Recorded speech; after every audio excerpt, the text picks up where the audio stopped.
होंगे और अपनों के साथ होंगे। तो फ्रेंड्स, आज का हमारा प्रोडक्ट है एग।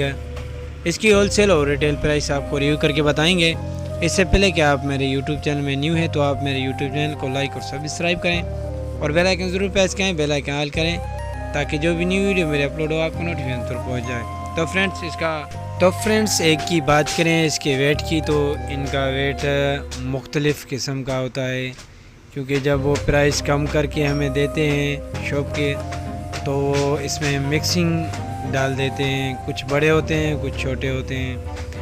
तो फ्रेंड्स चलते हैं होलसेल और रिटेल प्राइस की तरफ। इससे पहले कि आप मेरे यूट्यूब चैनल न्यू है तो लाइक और सब्सक्राइब करें। तो फ्रेंड्स फाइनली हम आ चुके हैं होलसेल और रिटेल प्राइस की तरफ। इसके रिटेल प्राइस है 25 रुपीज़ 25 रुपये और होलसेल प्राइस है 240 रुपीज़ 244 रुपये। Thank for watching my YouTube channel kirana store. ऐसी डेली वीडियो की अपडेट के लिए आप मेरे यूट्यूब चैनल को लाइक और सब्सक्राइब करें और बेल आइकन जरूर करें, बेल आइकन ऑन करें ताकि जो भी न्यू वीडियो मेरे अपलोड हो आपको नोटिफिकेशन जरूर पहुँच जाए।